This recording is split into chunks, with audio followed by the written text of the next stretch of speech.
Imaginons que quelqu'un regarde ça et se dise j'ai envie de devenir comme Monsieur Dangote, un businessman à succès en Afrique, ou n'importe où dans le monde. À votre avis, quels sont les attributs que vous avez mis en pratique qui vous ont rendu plein de succès?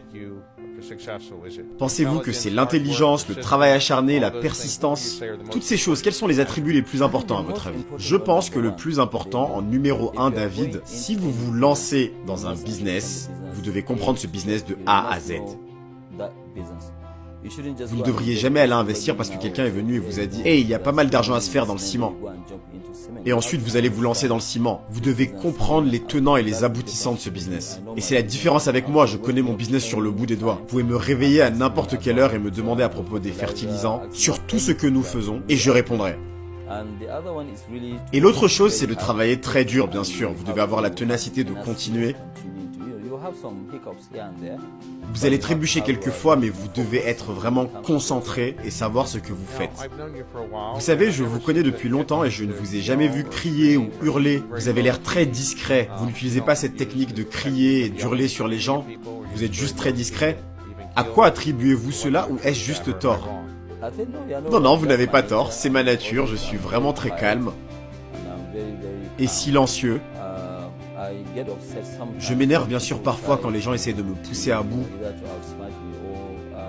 Ou je n'aime pas beaucoup les gens qui ne me disent pas la vérité. J'aime beaucoup les gens qui me regardent dans les yeux et qui me disent la vérité. Donc est-ce que vous allez investir aux États-Unis? Nous voulons investir aux États-Unis, vous savez, juste après ce projet. Nous souhaitons ouvrir un family office qui est un bureau de gestion de patrimoine à New York et à Londres. Nous avons déjà un bureau à Londres qui opère déjà depuis 30 ans.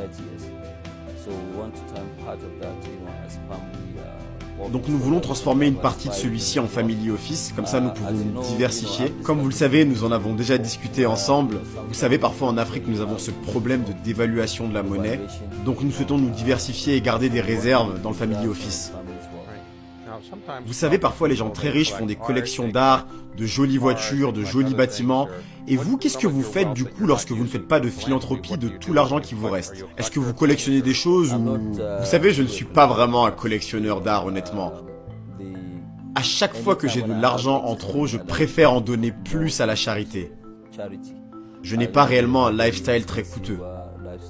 Et le plaisir de votre vie, du coup, c'est de continuer à construire votre entreprise et de donner votre argent en trop. C'est effectivement mon plus grand plaisir dans cette vie.